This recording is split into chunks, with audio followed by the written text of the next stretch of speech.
Harish academy 14వ వార్షికోత్సవం సందర్భంగా అన్ని ఆన్లైన్ కోర్సులపై భారీ డిస్కౌంట్ ఆఫర్స్.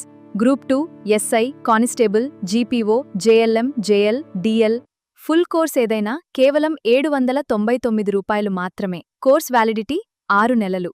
ఈ ఆఫర్ జూలై 6 నుండి జూలై 13 వరకు మాత్రమే. సులభంగా జాబ్ సాధించే విధంగా లెజెండరీ ఫ్యాకల్టీచే రూపొందించిన standard and updated online classes. 3 లక్షల మందికి పైగా పర్చేస్ చేసిన ఆన్లైన్ క్లాసెస్. మరెందుకు ఆలస్యం? ఇప్పుడే హరీష్ అకాడమీ యాప్ను డౌన్లోడ్ చేసుకోండి. విజయం సాధించండి. Harish the best academy. Phone 8341116915.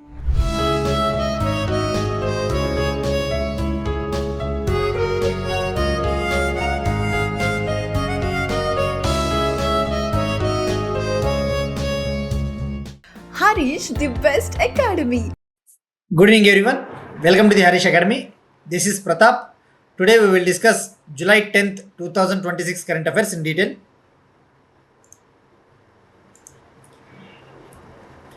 ఇవాళ మన first topic prime minister Narendra Modi గారి ఆస్ట్రేలియా దేశ పర్యటన. మనము లాస్ట్ 2 days నుంచి డిస్కస్ చేసుకుంటున్నాం కదండి. ప్రైమ్ మినిస్టర్ నరేంద్ర మోడీ గారు ఇండియాస్ యాక్ట్ ఈస్ట్ పాలసీని బలోపేతం చేయాలి అని చెప్పేసి, భారతదేశపు యాక్ట్ ఈస్ట్ పాలసీని స్ట్రెంగ్తెన్ చేయాలి అని చెప్పేసి 3 దేశాల పర్యటనకు వెళ్ళారు. ఫస్ట్ ఇండోనేషియా కంట్రీకి వెళ్ళారు, ఆఫ్టర్ దట్ ఆస్ట్రేలియా కంట్రీకి వెళ్ళారు, ఫైనల్గా న్యూజిలాండ్ కంట్రీని కూడా విజిట్ చేస్తూ ఉన్నారు. మరి ఈ కాంటెక్స్ట్లో ప్రైమ్ మినిస్టర్ నరేంద్ర మోడీ గారు ఆస్ట్రేలియా కంట్రీకి వెళ్ళారు. అక్కడ కుదిరిన ముఖ్యమైన ఒప్పందాలు మనం తెలుసుకోవాలండి. ఫస్ట్ ఆస్ట్రేలియా విషయానికి వస్తే, Australia prime minister Anthony Albanese. Australia prime minister Anthony Albanese. మరి మనము రీసెంట్గానే డిస్కస్ చేసుకున్నాం. ఇండోనేషియా కంట్రీకి వెళ్ళారు.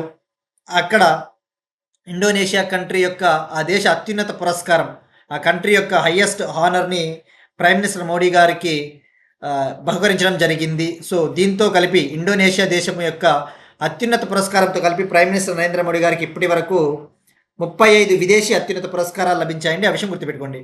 ప్రైమ్ మినిస్టర్ మోడీ గారికి ఇండోనేషియా కంట్రీ యొక్క హయ్యెస్ట్ హానర్తో కలుపుకుంటే, ఇంక్లూడ్ చేసుకుంటే ఇప్పటికీ ఆయనకి 35 అత్యున్నత విదేశీ పురస్కారాలు లభించాయన్న విషయం గుర్తుపెట్టుకోండి. ఇక అలానే ఇండోనేషియా కంట్రీ పార్లమెంటులో ప్రసంగించిన ఫస్ట్ ఇండియన్ ప్రైమ్ మినిస్టర్గా కూడా మోడీ గారు నిలిచారు. ఇండోనేషియా దేశ పార్లమెంటులో స్పీచ్ ఇచ్చిన first Indian prime minister Modi గారు. అలానే ఇండోనేషియా కంట్రీలో ప్రంబన్ టెంపుల్ కాంప్లెక్స్ని కూడా సందర్శించారని చెప్పేసి తెలుసుకున్నాం. ప్రంబన్ టెంపుల్ కాంప్లెక్స్. ఈ ప్రంబన్ టెంపుల్ కాంప్లెక్స్ అనేది, ఇది ఓ విధంగా చెప్పాలంటే 10th సెంచరీ ఆ కాలం నాటిదని చెప్పవచ్చు అండి. 10వ శతాబ్దము లేదంటే 9వ శతాబ్దము, ఈ 9th to 10th సెంచరీ ఏడీకి సంబంధించిన 10వ శతాబ్దానికి చెందిన హిందూ టెంపుల్ అన్న విషయం గుర్తుపెట్టుకోండి. ఇండోనేషియాలోనే అతిపెద్ద Hindu temple complex Prambanan temple complex.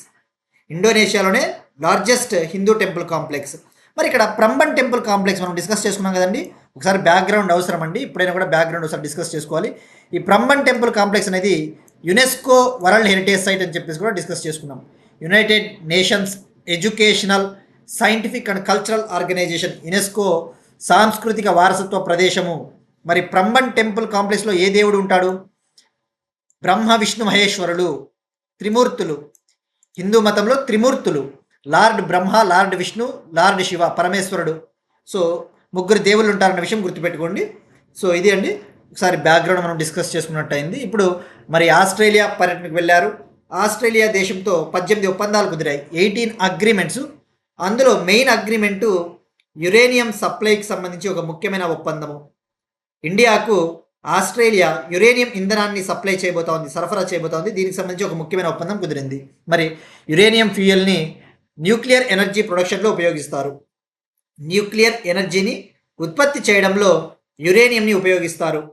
మరి మనం టార్గెట్ పెట్టుకున్నాం, 2047 కల్లా 100 గిగావాట్ న్యూక్లియర్ ఎనర్జీని ప్రొడ్యూస్ చేయాలని చెప్పేసి టార్గెట్గా పెట్టుకున్నాం. 2047 కల్లా 100 గిగావాట్ల యురేనియంను 2047 కల్లా 100 గిగావాట్ల న్యూక్లియర్ ఎనర్జీని ఉత్పత్తి చేయాలని చెప్పేసి టార్గెట్ పెట్టుకున్నాం. మరి దానికోసం మనకి యురేనియం లాంటి ఇంధనం అనేది చాలా ఇంపార్టెంట్. సో ఇప్పుడు ఆస్ట్రేలియా కంట్రీ యురేనియంని ఇండియాకి సప్లై చేయబోతా ఉంది. దీనికి సంబంధించి ఒక అగ్రిమెంట్ కుదిరింది. మరి దీనినే పౌర అణు ఇంధన ఒప్పందం అంటారు. పౌర అణు ఇంధన ఒప్పందం యాక్చువల్లీ 12 ఇయర్స్ బ్యాకే ఇండియాకి ఆస్ట్రేలియాకి మధ్య పౌర అణు ఇంధన ఒప్పందం కుదిరింది. 12 ఏళ్ల క్రితమే ఇండియాకి ఆస్ట్రేలియాకి మధ్య civil nuclear energy pact pact అంటే agreement, civil nuclear energy agreement కుదిరింది. 12 ఏళ్ల క్రితమే కుదిరింది, కానీ ఇప్పుడు మనకి రియలైజ్ అవుతా ఉంది. ఇప్పుడు మనకి యురేనియం సప్లై చేయబోతా ఉంది మనకి ఆస్ట్రేలియా. సో గుర్తుపెట్టుకోండి, 18 అగ్రిమెంట్స్. మరి ఆ 18 ఒప్పందాల్లో ముఖ్యమైన ఒప్పందాలు అగైన్ సేమ్. క్రిటికల్ మినరల్స్, కీలకమైన ఖనిజాలని సప్లై చేయడానికి సంబంధించి ఒక ఒప్పందము, రెన్యూబుల్ ఎనర్జీ, పునరుత్పాదక ఇంధన వనరులు, ఎడ్యుకేషన్ సెక్టారు, మ్యారిటైమ్ సెక్టార్ అంటే ఏంటి, నౌకాయాన భద్రత, షిప్ బిల్డింగ్ సెక్టారు, ఓడల నిర్మాణానికి సంబంధించి ఇలా రకరకాల ఒప్పందాలు 18 అగ్రిమెంట్స్ కుదిరాయండి. సో ఇది మనకి ఇండియా ఆస్ట్రేలియా మధ్య కుదిరిన ముఖ్యమైన ఒప్పందాలు. మరి అలానే ఆస్ట్రేలియా ప్రైమ్ మినిస్టర్ యాంథోనీ ఆల్బనీస్తో పాటు ఆస్ట్రేలియా క్రికెట్ మాజీ కెప్టెన్ స్టీవ్ వాని కూడా ఆయన మీట్ అయ్యారు. స్టీవ్ వా ఆయనకి ఒక బ్యాట్ను కూడా, సంతకాలతో కూడిన ఒక బ్యాట్ను కూడా బహుకరించారు. మరి ఇక్కడ మీరు చూసుకుంటే ఈ 12 ఇయర్స్ బ్యాక్ ఇండియాకి ఆస్ట్రేలియాకి మధ్య సివిల్ న్యూక్లియర్ ఎనర్జీ అగ్రిమెంట్ కుదిరింది. ఆ విషయం గుర్తుపెట్టుకుంటే మనకు సరిపోతుందండి. అలానే ఇండియా ఆస్ట్రేలియా ప్యాక్ట్స్ అనే ఒక భాగస్వామ్యాన్ని లాంచ్ చేశాయండి. Pacts cyber security, critical minerals, కీలకమైన ఖనిజాల విషయానికి సంబంధించి టెక్నాలజీని అందిపుచ్చుకోవడం కోసం ఒక భాగస్వామ్యాన్ని కూడా ఇరు దేశాలు ఏర్పాటు చేశాయి. ఆ భాగస్వామ్యమే ప్యాక్ట్స్. ప్యాక్ట్స్ అంటే abbreviation, partnership for cyber critical technologies and supply chains. అనే ఒక భాగస్వామ్యాన్ని, ఒక పార్ట్నర్షిప్ని ఇండియా ఆస్ట్రేలియా లాంచ్ చేశాయి, ఏర్పాటు చేస్తా ఉన్నట్టు ప్రకటించాయి. మరి ఇది యాక్చువల్లీ 2020లోనే ఇరు దేశాల మధ్య సైబర్ సెక్యూరిటీకి సంబంధించి, క్రిటికల్ మినరల్స్ సంబంధించి ఒక అగ్రిమెంట్ కుదిరింది 2020లోనే. ఆ 2020లో కుదిరిన ఫ్రేమ్వర్క్ అగ్రిమెంట్ స్థానంలో ఇప్పుడు కొత్త ప్యాక్ట్స్ అగ్రిమెంట్ అనేది అమల్లోకి రాబోతా ఉందన్న విషయం గుర్తుపెట్టుకోండి. ఇక ఇండియాకి ఆస్ట్రేలియాకి మధ్య కల్చరల్ కోఆపరేషన్కి సంబంధించి కూడా ఒక కీలకమైన నిర్ణయం తీసుకున్నారండి. ఈ సాంస్కృతిక రంగంలో సహకారానికి సంబంధించి ఇండియాకి ఆస్ట్రేలియాకి మధ్య ఒక ముఖ్యమైన డెసిషన్ అనేది తీసుకోవడం జరిగింది. మరి ఇక్కడ మీరు చూస్తే ఈ పేపర్ క్లిప్పింగ్లో తరలి రానున్న భద్రకాళి, కార్తికేయుడు, నంది విగ్రహాలు, వీటినే ఇంగ్లీష్లో ఆర్టిఫాక్ట్స్ అంటారు. ఆర్టిఫాక్ట్స్ అంటే కళాఖండాలు. ఆర్టిఫాక్ట్స్ అంటే మనం చూస్తూ ఉంటాం జనరల్గా ఇండియా అనేది కల్చర్కి చాలా ఫేమస్. సాంస్కృతిక వారసత్వ పరంగా చూసుకుంటే భారతదేశం చాలా ఫేమస్. ముఖ్యంగా చోళుల కాలంలో ఎక్కువగా ఇలాంటి ఆర్టిఫాక్ట్స్ని తయారు చేసేవాళ్ళు. ఇలాంటి విగ్రహాలని, రాతి విగ్రహాలు కావచ్చు, లోహ విగ్రహాలు, స్టోన్ ఆర్టిఫాక్ట్స్ కావచ్చు, మెటల్ ఆర్టిఫాక్ట్స్, జనరల్గా ఇటువంటివి తయారు చేస్తూ ఉంటారు అప్పట్లో చోళుల కాలంలో. అయితే ఈ బ్రిటిషర్స్ వచ్చిన తర్వాత ఏమైంది, వీటిని మన దేశం నుంచి తరలించుకొని వెళ్ళిపోయి అక్కడ వాళ్ళ దేశాల్లోని మ్యూజియంలలో భద్రపరుస్తూ ఉంటారు. అలానే ఇండియాలోని చోళుల కాలానికి చెందిన, తమిళనాడులోని చోళుల కాలానికి చెందిన 3 ఆర్టిఫాక్ట్స్, 3 కళాఖండాలు ఎప్పటి నుంచో ఆస్ట్రేలియాలో ఉన్నాయి.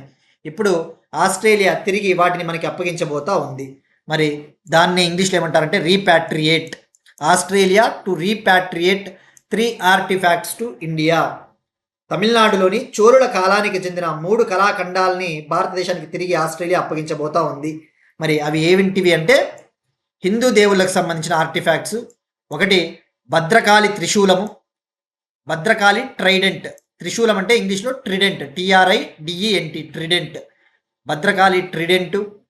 అలానే షణ్ముఖ కార్తికేయ విగ్రహం. షణ్ముఖుడు అంటే లార్డ్ మురుగన్, సుబ్రహ్మణ్య స్వామి. ఈ స్వామినే కార్తికేయ స్వామి అని పిలుస్తారు.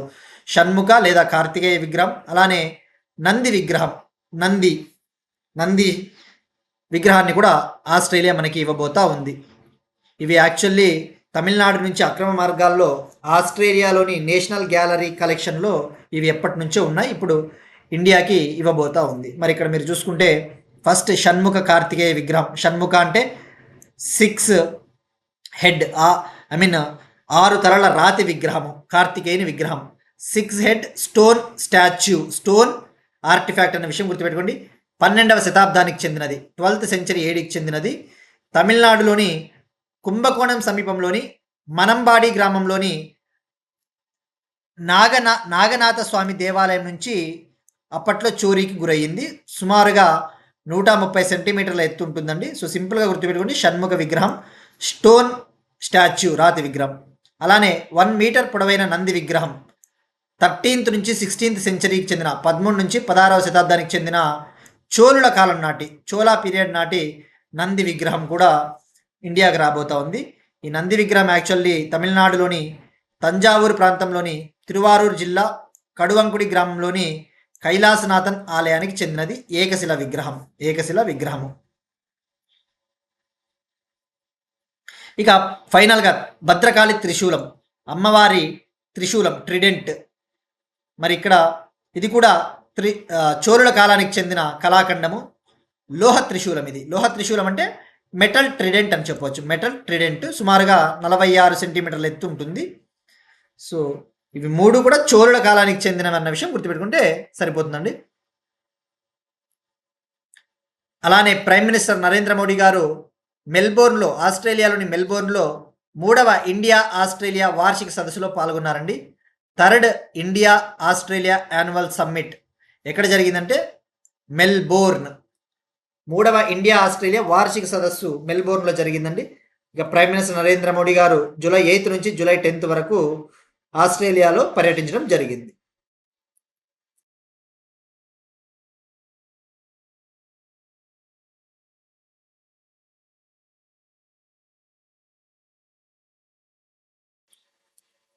Next one again international relations సంబంధించి ఒక ఇంపార్టెంట్ టాపిక్ అండి. భారతదేశం మరియు కిర్గిస్తాన్ ఈ 2 దేశాలు ఒక అంతర్జాతీయ నాగరికత అధ్యయన కేంద్రాన్ని ప్రారంభించాయి. ఇండియా మరియు కిర్గిస్తాన్ కంట్రీలు మానస్ మరియు మహాభారత అంతర్జాతీయ నాగరికత అధ్యయన కేంద్రాన్ని ప్రారంభించాయి. ఇది ఇరు దేశాల మధ్య కల్చరల్ కోఆపరేషన్కి సంబంధించిన ఒక టాపిక్. సాంస్కృతిక పరమైన సంబంధాలను పునరుద్ధరించుకునేందుకు ఉద్దేశింపబడిన ఒక కల్చరల్ సెంటర్ అని చెప్పవచ్చు. India Kyrgyzstan jointly setup the international centre for civilisational studies Manas and Mahabharat. ఇక్కడ మానస్ అంటే ఇది కిర్గిస్తాన్ దేశానికి చెందిన ఒక పురాణం అండి. మన భారతీయులకి మహాభారత పురాణము, రామాయణ మహాభారతాలు ఎలానో భారతీయులకి రామాయణ మహాభారతం ఎలా ఉందో కిర్గిస్తాన్ దేశానికి సంబంధించిన ఒక పురాణము, కిర్గిస్తాన్ కంట్రీకి చెందిన ఒక ఎపిక్ మానస్. మహాభారతం మన ఎపిక్, మన దేశం యొక్క వారసత్వ సంపద. మరి ఈ మానస్ మరియు మహాభారతం మధ్య ఒక కల్చరల్ టైస్, ఈ సాంస్కృతిక సంబంధాలని బలోపేతం చేయాలని చెప్పేసి ఒక international centre for civilisational studies అంతర్జాతీయ నాగరికత అధ్యయన కేంద్రాన్ని కిర్గిస్తాన్లోని బిష్కెక్ సిటీలో ఏర్పాటు చేశారు. కిర్గిస్తాన్లోని బిష్కెక్ సిటీలో. అలానే కిర్గిస్తాన్ దేశానికి చెందిన పురాణం ఏదైతే ఉందో మానస్ ఎపిక్, ఆ మానస్ ఎపిక్కి సంబంధించిన మొదటి హిందీ అనువాదాన్ని కూడా రిలీజ్ చేశారు. First Hindi translation of the Kyrgyzstan epic మానస్ని కూడా రిలీజ్ చేయడం జరిగిందండి. సో మరి కిర్గిస్తాన్ అంటే ఇది ఒక సెంట్రల్ ఏషియన్ కంట్రీ. మరి దీన్ని ఎవరు ఏర్పాటు చేశారు అంటే ఈ అధ్యయన కేంద్రాన్ని న్యూఢిల్లీలోని centre for studies of international relations సంస్థ మరియు కిర్గిస్తాన్కు చెందిన మానస్ నేషనల్ అకాడమీ కలిసి సంయుక్తంగా ఈ సెంటర్ని ఏర్పాటు చేశారు. నెక్స్ట్ వన్ అగైన్ మరొక ముఖ్యమైన సదస్సు అండి. జూన్ 2027లో జెనీవాలో జరగనున్న ప్రపంచ స్థాయి ఏఐ సదస్సు. జూన్ 2027లో స్విట్జర్లాండ్లోని జెనీవాలో జరగనున్న ప్రపంచ స్థాయి ఏఐ సదస్సు. 2027 జూన్లో స్విట్జర్లాండ్లోని జెనీవాలో గ్లోబల్ ఆర్టిఫిషియల్ ఇంటెలిజెన్స్ సమ్మిట్ జరగబోతా ఉందండి. మరి ఎప్పుడు జరగబోతా ఉందంటే 2027 జూన్ 21 నుంచి 22 వరకు 2027 జూన్ 21 నుంచి 22 వరకు జరగబోతా ఉంది. మరి ఇటువంటి సదస్సుల ముఖ్య ఉద్దేశం ఏంటి? సింపుల్, ప్రపంచవ్యాప్తంగా ఏఐ అనేది చాలా వేగంగా అభివృద్ధి చెందుతూ ఉంది. పరిపాలనలో ఏఐని మరింత బాధ్యతాయుతంగా ఎథికల్గా ఉపయోగించాలి.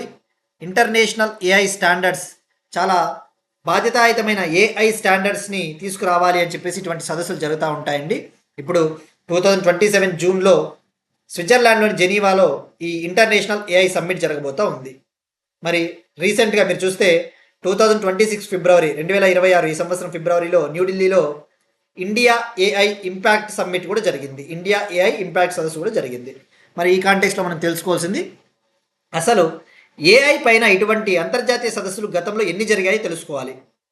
2026 ఫిబ్రవరిలో జరిగిన ఇండియా ఏఐ ఇంపాక్ట్ సదస్సు అనేది మొట్టమొదటి అంతర్జాతీయ సదస్సు కాదు. ఆల్రెడీ గతంలో ఏఐ పైన ఇంటర్నేషనల్ సదస్సులు జరిగాయి. మరి ఫస్ట్ది ఎప్పుడు జరిగిందంటే 2023లో 2023 నవంబర్ 1 నుంచి 2 వరకు యూకేలోని బ్లేచ్లీ అనే సిటీలో, యునైటెడ్ కింగ్డమ్లోని బ్లేచ్లీ అనే ఒక సిటీలో ఏఐ సేఫ్టీ సమ్మిట్ జరిగింది. ఏఐ సేఫ్టీ సదస్సు జరిగింది. అది మొట్టమొదటి ఏఐ సదస్సు అని చెప్పవచ్చు, ఫస్ట్ ఏఐ సమ్మిట్. తర్వాత 2024లో సౌత్ కొరియాలోని సియోల్లో రెండవ ఏఐ సదస్సు జరిగింది. ఇక 2025లో ఫ్రాన్స్లోని ప్యారిస్లో మూడవ ఏఐ సదస్సు జరిగింది. 2025 ఫ్రాన్స్లోని ప్యారిస్లో ఏఐ యాక్షన్ సమ్మిట్ జరిగింది.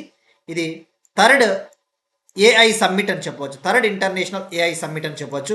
మరి 2026 ఫిబ్రవరిలో జరిగింది న్యూఢిల్లీలో, ఇది ఏఐ ఇంపాక్ట్ సమ్మిట్. ఇది 4వ అంతర్జాతీయ ఏఐ సదస్సు అని చెప్పవచ్చు, 4th ఇంటర్నేషనల్ ఏఐ సమ్మిట్ అని చెప్పవచ్చు. మరి ఇప్పుడు నెక్స్ట్ ఇయర్ జరగబోయేది, స్విట్జర్లాండ్లో జరగబోయేది 5వ అంతర్జాతీయ సదస్సు అని చెప్పవచ్చు.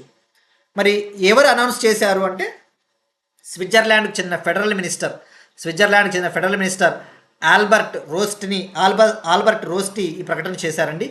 ఎక్కడ ప్రకటన చేశారంటే ప్రస్తుతం స్విట్జర్లాండ్లోని జెనీవాలో జూలై 7 నుంచి 10 వరకు AI for good global summit జరిగింది. Artificial intelligence for good global సదస్సు జరిగింది. ఎక్కడ? Geneva, Switzerland. ఎవరు నిర్వహించారు ఈ సదస్సుని అంటే ఇంటర్నేషనల్ టెలికమ్యూనికేషన్ యూనియన్, ITU సంస్థ.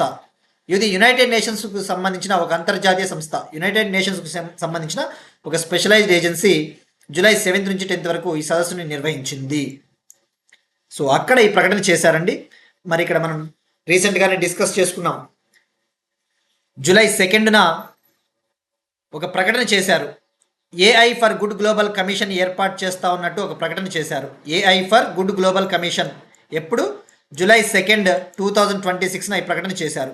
మరి ఏఐ ఫర్ గుడ్ గ్లోబల్ కమిషన్లో 44 మెంబర్స్ ఉంటారని చెప్పేసి కూడా తెలుసుకున్నాం. 44 మంది సభ్యులతో కూడిన AI for good global commission ఎవరు ఏర్పాటు చేశారు అంటే ITU సంస్థ, ఇంటర్నేషనల్ టెలికమ్యూనికేషన్ యూనియన్. అంటే ఓ విధంగా చెప్పాలంటే యునైటెడ్ నేషన్స్ ఏర్పాటు చేసింది. మరి 44 మందిలో భారతదేశం నుంచి 3 ఉన్నారని చెప్పేసి తెలుసుకున్నాం. ఒకరు రిలయన్స్ చైర్మన్ ముఖేష్ అంబానీ గారు, అలానే భర్తీ ఎయిర్టెల్ చైర్మన్ భర్తీ మిట్టల్ గారు, అలానే Aircel Mittal company chairman Lakshmi Mittal గారు. ఈ 3 ఇండియన్స్ ఉన్నారు. సో గుర్తుపెట్టుకోండి, AI for good global commission ఎప్పుడు ఏర్పాటు చేశారంటే జూలై 2, 2026, అంటే జస్ట్ ఒక 1 వీక్ బ్యాక్. ఇందులో 44 మంది ఉంటారు. అందులో 3 భారతీయులు ఉన్నారన్న విషయం గుర్తుపెట్టుకోండి. కానీ అదే ఐక్యరాజ్య సమితి సంస్థ, ఇదే యునైటెడ్ నేషన్స్ 2025 ఆగస్ట్ 26 మనం డీటెయిల్గా చెప్పామండి. కొంతమంది ఆస్పిరెంట్స్కి అర్థం కాలేదు, ఎందుకంటే మనం ల్యాప్టాప్లో చెప్తున్నాం కాబట్టి కొంతమంది ఆస్పిరెంట్స్కి కన్ఫ్యూజన్గా ఉంది. మనం ఎలాగో డిజిటల్ బోర్డు పైకి వచ్చిన తర్వాత ఇలాంటి టాపిక్స్ మళ్ళీ ఇంకోసారి చెప్పుకుంటాం. మరి ఆస్పిరెంట్స్ అడిగారు కాబట్టి వాళ్ళ డౌట్ క్లారిఫికేషన్. 2025 ఆగస్ట్ 26 అంటే లాస్ట్ ఇయర్ ఇదే యునైటెడ్ నేషన్స్ సంస్థ ఆర్టిఫిషియల్ ఇంటెలిజెన్స్ పైన ఒక మొట్టమొదటి స్వతంత్ర అంతర్జాతీయ సైంటిఫిక్ కమిటీని వేసింది. ఎప్పుడు ఏర్పాటు చేసింది? 2025 August 26, independent international scientific panel on AI. ఇది first international panel on AI. ఇక్కడ మీరు క్లియర్గా చూస్తే first global scientific body on AI ఎప్పుడు ఏర్పాటు చేశారంటే 2025-26 ఆగస్ట్. మరి ఇందులో ఎంతమంది ఉంటారంటే 40 మెంబర్స్.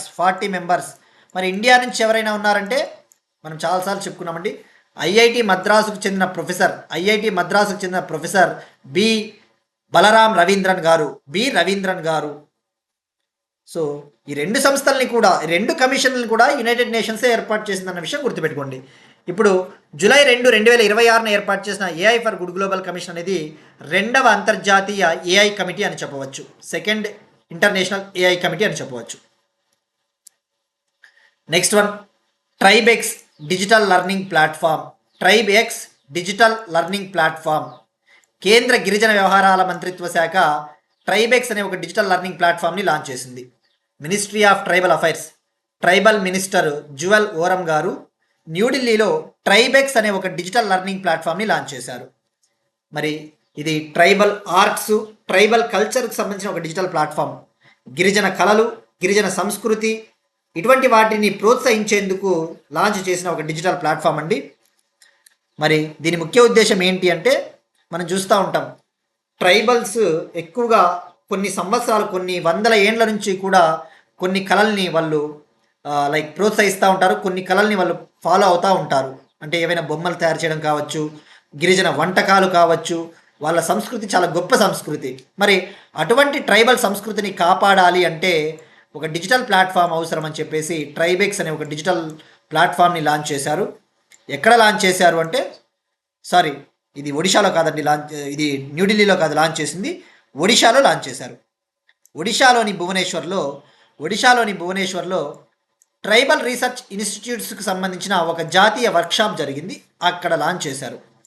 మరి ఇది ఏం చేస్తుంది? ఈ ట్రైబెక్స్ డిజిటల్ ప్లాట్ఫామ్ ద్వారా ట్రైబల్ యువతకు అవసరమైన ఫ్రీ కోర్సెస్ అందించడం జరుగుతుంది. ట్రైబల్ కళలు, ట్రైబల్ సంస్కృతికి సంబంధించిన ఉచిత కోర్సుల్ని ట్రైబల్ యువతకి అందిస్తారు ఈ డిజిటల్ ప్లాట్ఫామ్ ద్వారా. నెక్స్ట్ వన్, దేశంలో పూర్తి అక్షరాస్యత సాధించిన 6వ రాష్ట్రంగా ఉత్తరాఖండ్. దేశంలో పూర్తి అక్షరాస్యత సాధించిన 6వ రాష్ట్రంగా ఉత్తరాఖండ్ నిలిచింది. Uttarakhand became India's 6th fully literate state. Uttarakhand became India's 6th fully literate state. మరి ఇది ఏ దాని కింద సాధించింది ఈ ఘనత అంటే, నేషనల్ ఎడ్యుకేషన్ పాలసీ 2020 ఉల్లాస్ అనే స్కీమ్ కింద ఈ ఘనతను సాధించిందండి. మరి ఇక్కడ ఉల్లాస్ అంటే ఫస్ట్ మనం తెలుసుకోవాల్సింది, ఇది ఒక లర్నింగ్ కార్యక్రమము, లిటరసీ కార్యక్రమం అని చెప్పవచ్చు. ఉల్లాస్ అంటే understanding of life long learning for all in society, new India literacy programme. Ministry of education, విద్యా మంత్రిత్వ శాఖ లాంచ్ చేసిన ఒక అక్షరాస్యత కార్యక్రమమే ఉల్లాస్. మరి ఉల్లాస్ కార్యక్రమం కింద ఉత్తరాఖండ్ పూర్తి అక్షరాస్యత సాధించింది. ఇక్కడ పూర్తి అక్షరాస్యత అంటే 100% కాదండి. ఈ ఉల్లాస్ కార్యక్రమం కింద ఏ రాష్ట్రము అయితే 95% లేదా అంతకంటే ఎక్కువ అక్షరాస్యత సాధిస్తే ఆ రాష్ట్రాన్ని పూర్తి అక్షరాస్యత సాధించిన రాష్ట్రంగా పరిగణిస్తారు. ఉల్లాస్ కార్యక్రమం కింద ఒక స్టేటు లేదా ఒక యూనియన్ టెరిటరీ 95% లేదా మోర్ దాన్ 95% లిటరసీని అచీవ్ చేస్తే అప్పుడు ఆ స్టేట్ని ఫుల్లీ లిటరేట్ స్టేట్గా అంటారు. మరి ఎవరిని కవర్ చేస్తుంది ఈ కార్యక్రమం అంటే, 15 years లేదా అంతకంటే ఎక్కువ ఉన్న నాన్ లిటరేట్ యూత్, 15 ఏళ్ళు లేదా అంతకంటే ఎక్కువ వయసు ఉన్న యువతని కవర్ చేస్తుంది. ఎవరికైతే అక్షరాస్యత లేదో ఆ యువతని కవర్ చేస్తుంది. మరి ఇప్పుడు ఉత్తరాఖండ్ 6వ రాష్ట్రంగా అవతరించింది.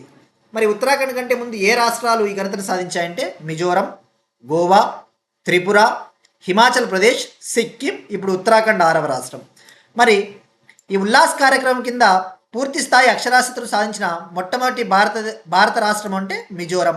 India's first fully literate state under Ullas is Mizoram అన్న విషయం గుర్తుపెట్టుకోండి.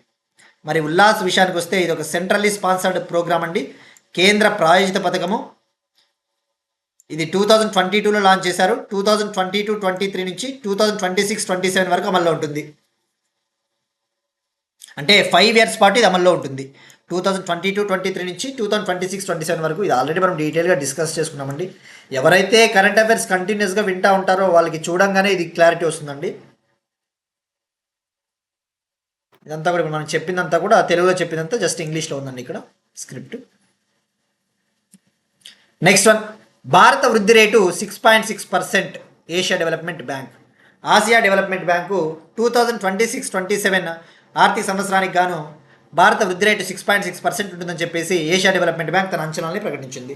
2026-27 ఫినాన్షియల్ ఇయర్కి గాను ఇండియా యొక్క జీడిపి గ్రోత్ రేటు, భారతదేశ స్థూల దేశీయ ఉత్పత్తి gross domestic product growth rate అనేది 6.6% ఉంటుందని చెప్పేసి ఏడీబీ చెప్పింది. మరి దీనికి ప్రధాన కారణము యాక్చువల్లీ ఫ్యూయల్ ప్రైజెస్ పెరుగుతూ ఉన్నాయి, ఇంధన ధరలు పెరుగుతూ ఉన్నాయి. ఇక 2027-28కి అయితే 2027-28 ఆర్థిక సంవత్సరానికి అయితే భారతదేశ వృద్ధి రేటు 7.3% ఉంటుందని చెప్పేసి ఏషియా డెవలప్మెంట్ బ్యాంక్ చెప్పిందండి. మరి ఇక్కడ ఈ కాంటెస్ట్లో మనం తెలుసుకోవాల్సింది ఏషియా డెవలప్మెంట్ బ్యాంక్ అనేది 1966లో ఏర్పాటైంది. ఇందులో 69 మెంబర్ కంట్రీస్ ఉంటాయి. ఈ ఆసియా డెవలప్మెంట్ బ్యాంక్ ముఖ్య ఉద్దేశము ఆసియా పసిఫిక్ ప్రాంతంలో అభివృద్ధిని ప్రోత్సహించాలి, దానికోసం లోన్స్ ఇస్తుంటుంది, డెవలప్మెంటల్ లోన్స్. ఇందులో 69 కంట్రీస్ ఉంటాయి. ఇందులో ఇండియా కూడా మెంబర్ అన్న విషయం గుర్తుపెట్టుకోండి, ఇండియా కూడా సభ్యదేశము. ఈ 69 కంట్రీస్లో 50 దేశాలు ఆసియా పసిఫిక్ ప్రాంతం నుంచి ఉంటాయి, 50 కంట్రీస్ ఏషియా పసిఫిక్ రీజన్ ఉంటాయి, రిమైనింగ్ 19 దేశాలు, remaining 19 countries outside of the Asia Pacific ఏతర దేశాలు ఉంటాయి. ఇది 1966లో ఏర్పాటైంది. దీని హెడ్ క్వార్టర్స్ మనీలా, ఫిలిప్పీన్స్. దీని ప్రధాన కార్యాలయము Manila, Philippines country. Next one sports. భారతదేశపు 98వ chess grand master, India's 98th chess grand మాస్టర్గా తమిళనాడుకు చెందిన అశ్వత్ ఎస్ అనే కుర్రాడు ఈ ఘనత సాధించాండి. India's 98th chess grand master Ashwath yes from Tamil Nadu. మరి ఈ అబ్బాయి 17 ఏళ్ళ అబ్బాయి, 17 year old, కన్యాకుమారికి చెందిన అబ్బాయి, తమిళనాడు. మరి ఈ చెస్ గ్రాండ్ మాస్టర్ హోదా సాధించడానికి అవసరమైన చివరి గ్రాండ్ మాస్టర్ పాయింట్ని ఎక్కడ సాధించాడు అంటే 2026 Pune international grand master round robin లీగ్లో ఈ యొక్క ఫైనల్ గ్రాండ్ మాస్టర్ నార్మ్ని సాధించాడు. So India's 98th chess grand master Ashwath yes from Tamil Nadu. ఇవి ఇవాళ కరెంట్ అఫైర్స్ అండి. Will meet you again tomorrow and thank you everyone.